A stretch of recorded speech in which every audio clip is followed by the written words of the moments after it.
प्रभू येशूमध्ये सर्व ख्रिस्ती बंधू भगिनींना ख्रिस्तात प्रीतीचा सलाम. ह्या वेळेला आपण प्रार्थना करू. पवित्र पिता, तुला धन्यवाद देतो, तुझे आभार मानतो. या वेळेला आम्हाला वचनामध्ये आणलंस. ह्यावेळी तू आम्हाला वचन शिकव प्रभू, आणि तुझ्या सामर्थ्याने तू आमचं मार्गदर्शन कर.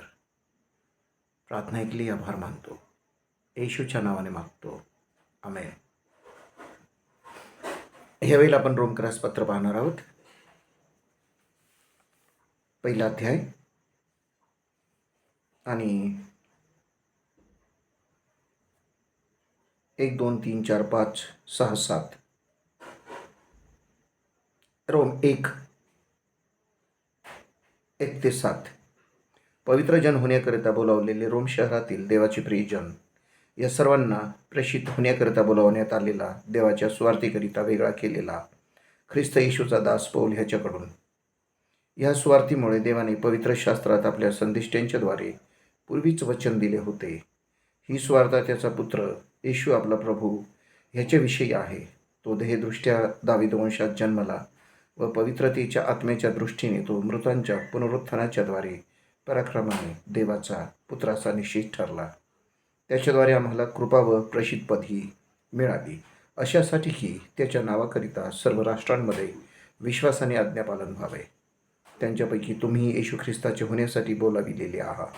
त्या तुम्हाला देव जो आपला पिता व प्रभू येशू ख्रिस्त यांच्यापासून कृपा व शांती असो, आमेन.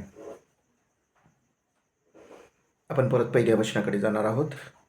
पवित्र जन होण्याकरिता बोलावलेले रोम शहरातील देवाचे प्रियजन, या सर्वांना प्रेषित होण्याकरता बोलावण्यात आलेला, देवाच्या स्वार्थीकरिता वेगळा केलेला ख्रिस्त येशूचा दास पौल ह्याच्याकडून.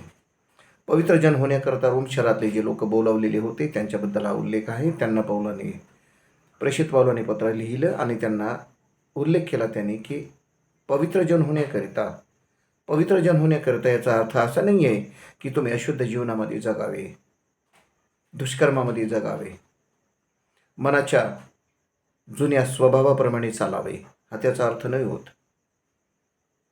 पवित्र जन म्हणजे पवित्र परमेश्वराचं अनुकरण करणारे, पवित्र परमेश्वराचे विधी आणि आचरण आणि नियम पाळणारे, ते पवित्र जन.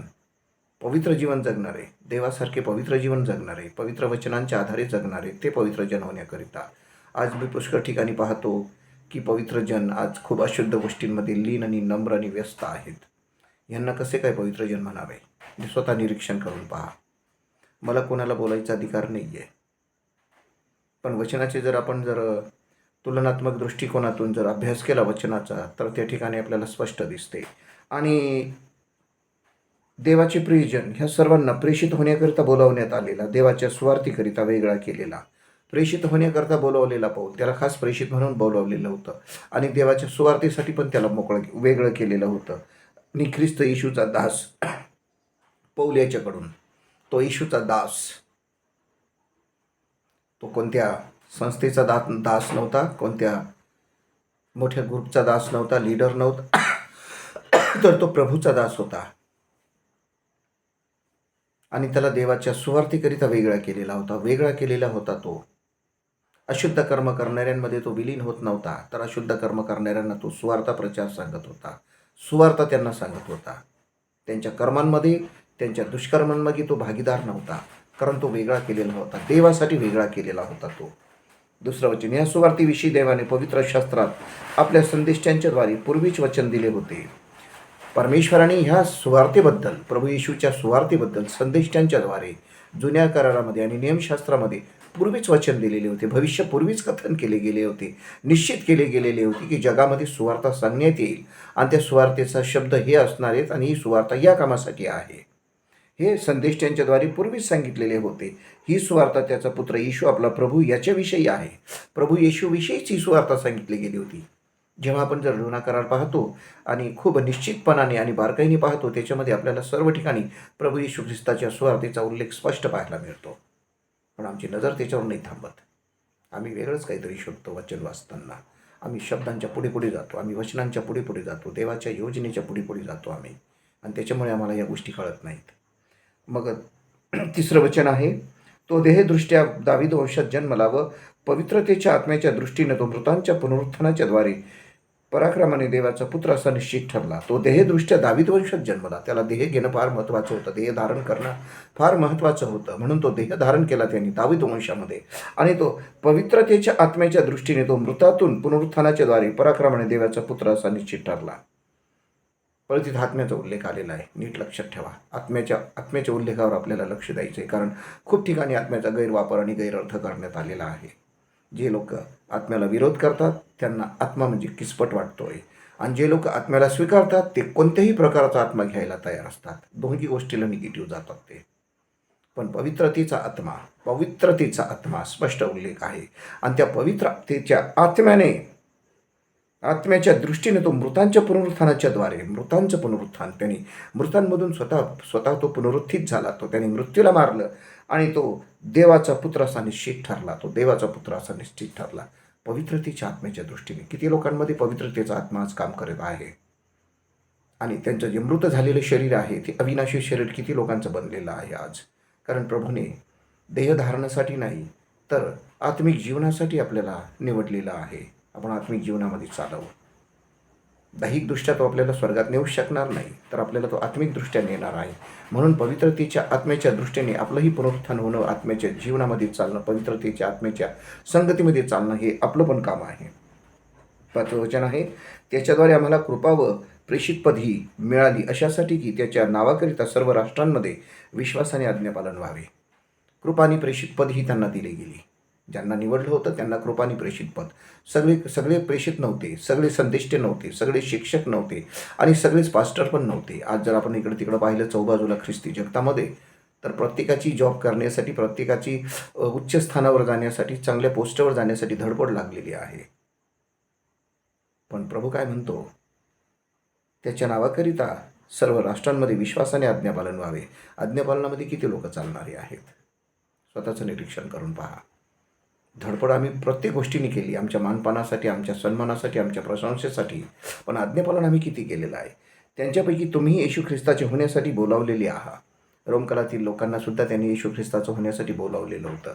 पण बोलावलेले पुष्कळ आहेत, निवडलेले थोडे आहेत. मग त्या निवडलेल्यांमध्ये आपला नंबर आहे का? त्या निवडलेल्या यादीमध्ये आम्ही समाविष्ट केलेले आहोत का? हे तर प्रत्येकाने निरीक्षण करणं फार गरजेचं आहे. कारण निरीक्षणाशिवाय तुम्हाला काहीच पर्याय नाही आहे. आणि मग त्या तुम्हाला देव जो आपला पिता व प्रभू येशू ख्रिस्त याच्यापासून कृपा व शांती असो. तो जो देव आपला पिता व प्रभू येशू ख्रिस्त, इथं ख्रिस्त म्हटलं गेलेलं आहे, तो ख्रिस्त आहे. आणि स्वार्थेमध्ये सुद्धा म्हटलं गेलं होतं, देव बेनपाळांना जेव्हा देवदूतांनी संदेश दिला, तो ख्रिस्त प्रभू आहे. तुम्हासाठी दाविदाच्या नगरात तारणारा जन्मला आहे. तारणारा हा पहिलाच शब्द, आणि तो ख्रिस्त प्रभू आहे. ख्रिस्त हा दुसरा शब्द आणि प्रभू हा तिसरा शब्द. इथं ख्रिस्त म्हणून उल्लेख केला गेलेला आहे. खूप लोकांना ख्रिस्त म्हणजे काय याचा अर्थ कळत नाही आहे.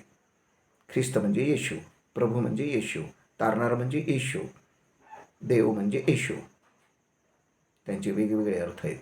तारणारा हा तारण देण्यासाठी आला. ख्रिस्ताचं जे त्याची जी व्याख्या आहे याची व्याप्ती खूप मोठी आहे, आणि प्रभूची जी व्याप्ती आहे याची पण व्याख्येची व्याप्ती खूप मोठी आहे. पण आम्ही सगळे अर्थ सारखेच पकडतो, कारण आम्ही वचनाशी आम्ही खेळतो. खूप लोकांना मी वचनाशी खेळताना पाहिलं आहे. मी जवळून पाहतो. मी खूप जवळून पाहतो. मी पास्टर नाही, मी कोणी सेवक नाही, मी साधा विश्वासणारा आहे. पण मी जेव्हा संदेश ऐकतो किंवा मी जे मेसेज ऐकतो ते मेसेज वचनाच्या बाहेरून निघून जातात, बायपासने निघून जातात. ते बायबलमधून नाही जात कधी. खूप लोकांचं तसं झालेलं आहे. कारण व्यावसायिक दृष्टिकोनातून आम्ही देवाच्या वचनाला पाहतो. व्यावसायिक दृष्टिकोन बनलेला आहे. तर देवाने व्यावसायिक दृष्टिकोनासाठी नाही तर कृपा आणि शांती देण्यासाठी प्रभू आलेला आहे. आज कित्येक घरांमध्ये मी पाहतो कृपाचा थांगपत्ता नाही आणि शांती तर अजिबात नाही. अशांतीचं राज्य मातलेलं आहे, हाहाकार मातलेला आहे, आजाराने थैमान घातलेलं आहे कुटुंबांमध्ये. कुटुंब तुटत आहेत आणि नाती तुटत आहेत, जोडण्याऐवजी तुटत आहेत. प्रभूने तुटलेले 2 जोडले. वधस्तंभावर त्याने दोघांना एकत्र केलं, देव आणि पापी मनुष्य यांना एकत्र केलं. पण आज आम्ही जर ख्रिस्ती जगतामध्ये पाहिलं तर 2 नाती एकत्र नाही राहू शकत. कोणती कृपा आणि कोणती शांती आहे? ही प्रभूने दिलेली कृपा आणि शांती नाही आहे, तर ही सैतानाच्या द्वारे आलेली. आम्ही सैतानाचं अनुकरण डायरेक्टली नाही करत, पण आम्ही अप्रत्यक्षरित्या सैतानाचं अनुकरण करतो.